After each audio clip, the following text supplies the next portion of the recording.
Salam dan bahagia. Pada kuliah kali ini kita akan melanjutkan topik dari mata kuliah ekonomi produksi. Topik pada sore hari ini kita akan membahas mengenai penggunaan input optimal. Jadi kita akan mencari tahu, kita akan menentukan input optimal dari sebuah fungsi produksi. Sebagai produsen, tentu kita ingin bisa mendapatkan keuntungan maksimal atau keuntungan terbesar. Nah, melalui teori produksi kita akan mencari tahu bagaimana cara menentukan input terbesar, input optimal. Input optimal artinya itu adalah tingkat penggunaan input yang akan bisa menghasilkan keuntungan terbesar. Tentu logis bagi seorang produsen untuk bisa mendapatkan keuntungan terbesar. Nah, supaya bisa mendapatkan keuntungan terbesar, dia harus bisa menentukan yang namanya input optimal. Oke, langsung saja kita akan lihat bagaimana cara menentukan penggunaan input optimal. Nah, untuk menentukan penggunaan input optimal, kita akan berangkat dari persamaan profit atau keuntungan dari sebuah produksi.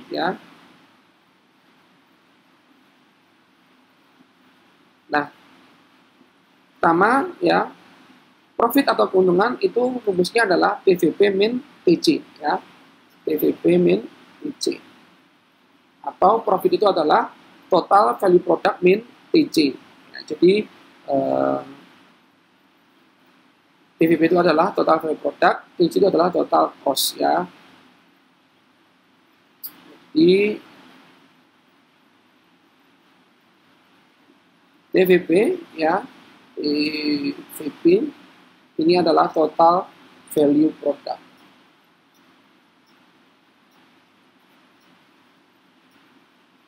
Atau total nilai dari suatu produk.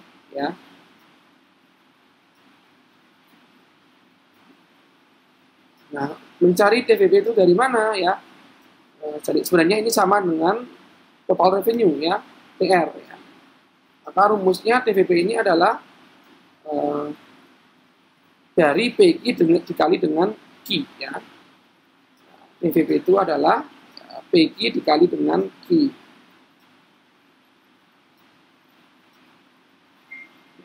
PQ dikali dengan Q.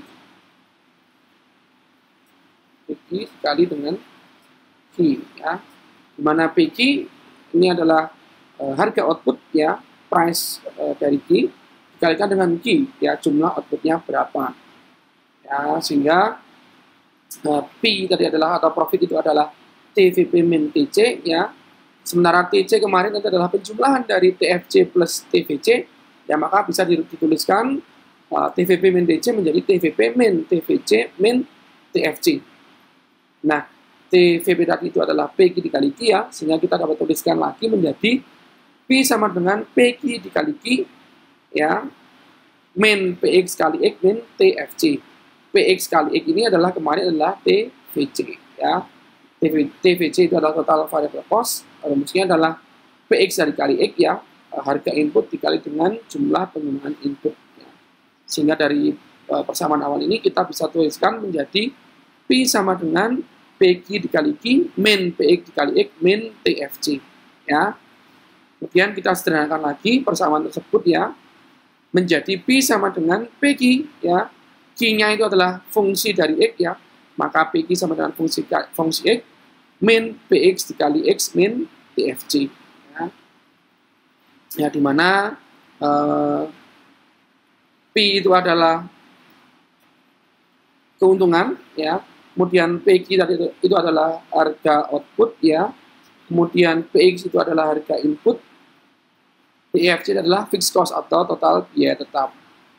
Nah, dari sini kita akan coba sederhanakan lagi P tadi adalah PQ dikali fungsi X min PX min X dikurangi TFC Nah, kita akan turunkan Kita turunkan P menjadi dP per dx P menjadi dP per dx kita turunkan sehingga PQ fungsi X kita turunkan menjadi dq per dx min PX sama dengan 0. Nah, dP per dx ya, maka sama dengan PQ kali MPP ya, karena dQ per dx kemarin adalah sama dengan MPP, ya, sehingga PQ kali MPP min PX sama dengan 0. Kita sederhanakan lagi ya, maka PQ dikali dengan MPP sama dengan PX ya. Jadi PX-nya kita pindah sisi ke sisi yang satu lagi ya, sehingga berubah tandanya menjadi PX ya, sehingga PQ dikali MPP itu sama dengan PX ya. Nah, kemudian kita dapat tulis lagi menjadi MPP itu adalah sama dengan PX dibagi dengan PQ ya. Marginal physical product, produk fisik marginal itu sama dengan PX dibagi dengan PQ, atau MPP itu sama dengan rasio harga input kita bandingkan dengan harga output ya. Maka dengan demikian keuntungan tertinggi itu tercapai pada waktu MPP sama dengan rasio harga input dan harga output. Ya, jadi dari persamaan tadi, persamaan keuntungan tadi, profit tadi, kita bisa simpulkan di sini ya bahwa keuntungan tertinggi, ya, keuntungan maksimum itu akan tercapai saat MPP itu sama dengan rasio harga input dan harga output. Nah, kalau kita lihat dari suatu kurva fungsi produksi ya, nah, ini adalah kurva TPP kemarin ya, kurva TPP atau total physical product ya. Nah, kemudian ini adalah kurva profit ya. Nah, kemudian ini adalah kurva dari MPP ya. Jadi ini adalah TVP, yang kurva ini adalah TVP. Kemudian yang lurus ini adalah TC ya, total cost-nya ya. Profit itu kan selisih antara TVP dengan TC. Nah, kalau dibuat sebagai kurva, kurvanya akan seperti ini ya. Ya. Nah, profit ini akan mencapai titik puncak ya, ini ya. Ini saat ini ya. Kalau di gambar tadi yang awal, selisih TVP dengan TC-nya itu adalah paling maksimum ini. Ya, ini terjadi tadi saat MPP sama dengan PX bagi dengan PQ. Ya. Nah, dari sini juga kita bisa buat kurva VMP, ya, di mana VMP adalah value of marginal product. Ya, ini adalah kurva VMP.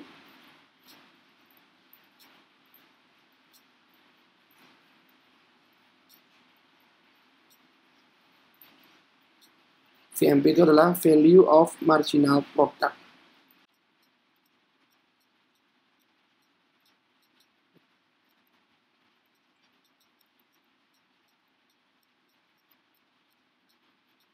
Ya, di mana VMP ini ya rumusnya itu adalah PX dikali dengan MPP.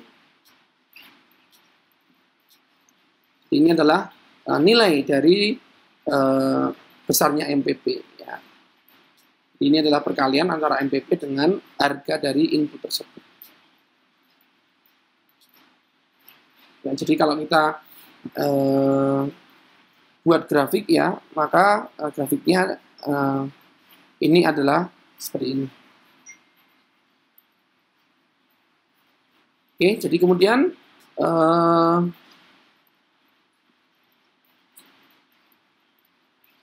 kita akan coba dengan contoh ya dari soal supaya semakin jelas ya. Contoh ini ya, bila hubungan antara input dan output seperti pada tabel 31 ya, tabel di bawah ini, dan harga input PX itu adalah 1 dan harga output PQ juga 1 ya, maka tingkat penggunaan input yang paling menguntungkan adalah berapa ya. Maka kita tadi sudah punya konsep tadi ya, bahwa tadi MPP itu adalah PX per PQ ya.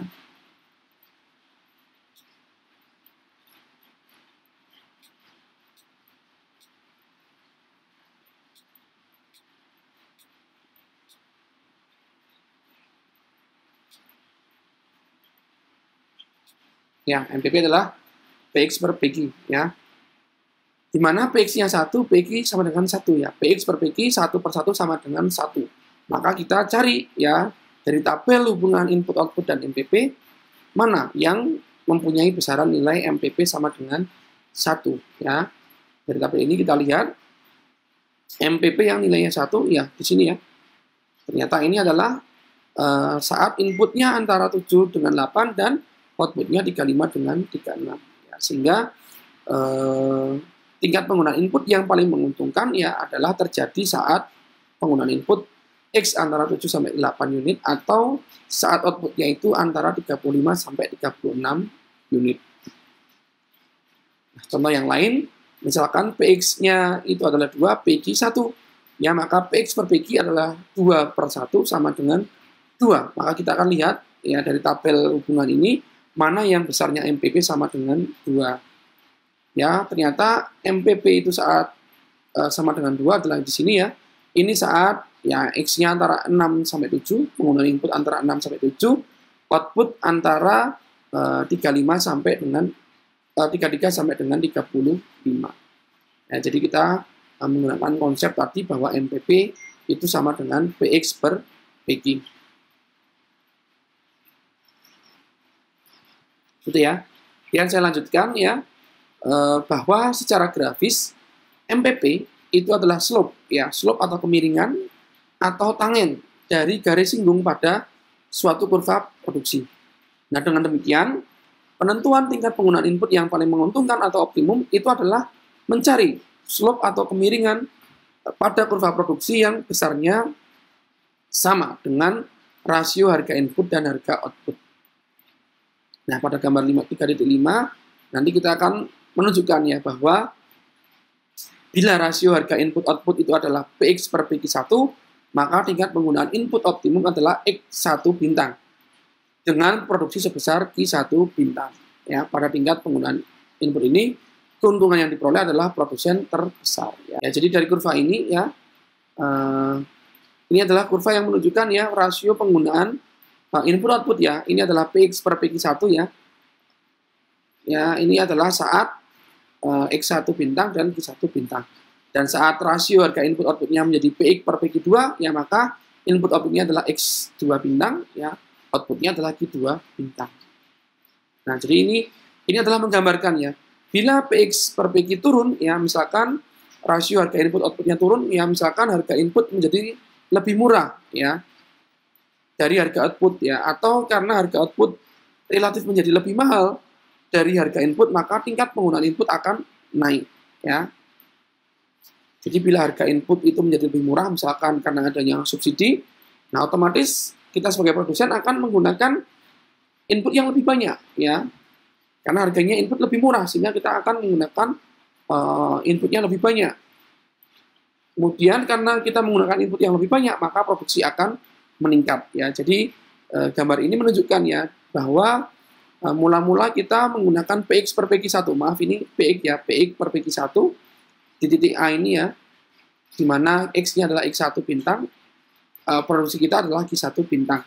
Nah, tapi misalkan di sini karena adanya kebijakan pemerintah memberikan subsidi, ya, maka akan bergeser ya, rasio harga input outputnya menjadi PX per PQ2.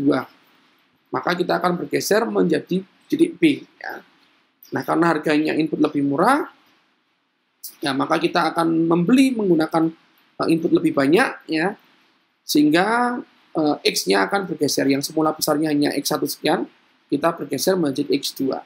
Nah, karena penggunaan input lebih banyak, maka produksi juga akan meningkat, ya. Jadi kurva ini menunjukkan bahwa kebijakan memberikan subsidi pada harga input, ya, dan support pada harga output itu bisa berdampak pada penggunaan input dan outputnya. Nah, jadi pemberian subsidi pada harga pupuk dan penetapan harga dasar gabah itu adalah ya, contoh dari penerapan teori ini. Ya, jadi bergeser. Oke, kita akan coba dengan contoh soal lagi supaya lebih jelas ya dari aplikasi dari input optimal. Nah, kita akan coba dengan perhitungan penggunaan input optimal dengan suatu persamaan. Misalkan diketahui fungsi produksi Q itu adalah 65,54 plus 1,084 X min 0,003 X kuadrat. Harga input PX adalah 0,25 dan harga output PG adalah 2,5. Tentukan tingkat penggunaan input yang optimal. Kita akan menggunakan ya persamaan tadi di awal bahwa MPP itu adalah PX per PG ya. Jadi syarat optimal ini ya bahwa saat MPP sama dengan PX per PG. Nah, maka kita sudah punya fungsi produksi, kita cari MPP-nya. MPP kemarin itu adalah turunan fungsi Q terhadap X ya, dQ per dX ya. Dari Q sama dengan 65,54 plus 1,084 X min 0,003 X kuadrat, kita turunkan ya, dQ per dX ya. Ya, 65,54 menjadi 0, ya 1,08 X menjadi 1,084, kemudian min 0,003 X kuadrat menjadi min 0,006 X ya. Sehingga persamaan MPP-nya menjadi ini ya, 1,084 min 0,006 X. Nah, PX-nya adalah 0,25, PQ-nya adalah 2,5. Ya, sehingga 1,084 min 0,006 X sama dengan 0,25 per 2,5. Ya, dari situ kita akan sederhanakan ya. Ya, dari persamaan ini 1,084 min 0,006 X sama dengan 0,25 per 2,50, kita akan sederhanakan ya.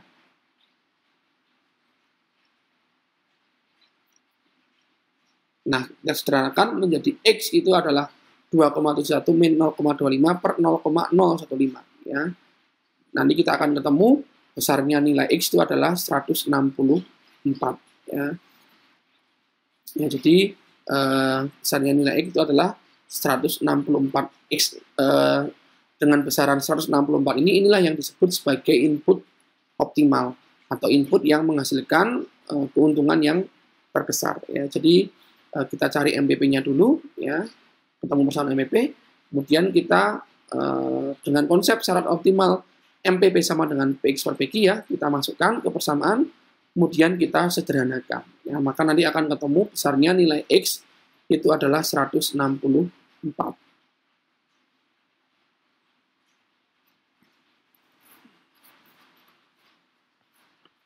Ya, jadi itu adalah bagaimana menentukan input optimal.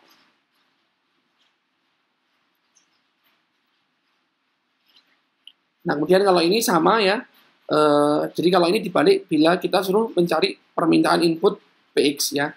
Jadi diketahui fungsi produksi ya, Q sama dengan 65,54 plus 1,08 X, 1,084 X min 0,003 X kuadrat.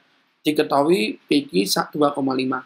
Nah, PX kita tidak tahu ya, maka dari itu kita cari tahu. Sama konsepnya, kita menggunakan syarat optimal tadi, MPP sama dengan PX per PQ ya. MPP-nya tadi sudah ketemu 1,084 min 0,006 X ya. PX yang kita cari tahu ya per PQ. PQ adalah 2,5. Sehingga 1,084 min 0,006 X sama dengan PX per 2,5. Ya, kemudian kita kali silang. 2,5 dikali dengan 1,084 min 0,006 X sama dengan PX ya. Ini kita kalikan ya. Maka ketemu PX itu adalah 2,71 min 0,015 X ya. Jadi ini adalah persamaan dari PX. Ya, ini adalah persamaan dari PX. Ya, itu adalah bagaimana penerapan aplikasi dari teori input optimal ya. Jadi dari input optimal, input yang menghasilkan keuntungan terbesar ya. Jadi sekian dari saya mengenai input optimal. Silakan bila ada yang belum jelas ya, silakan tanyakan di komentar. Terima kasih. Wassalamualaikum warahmatullahi wabarakatuh. Salam.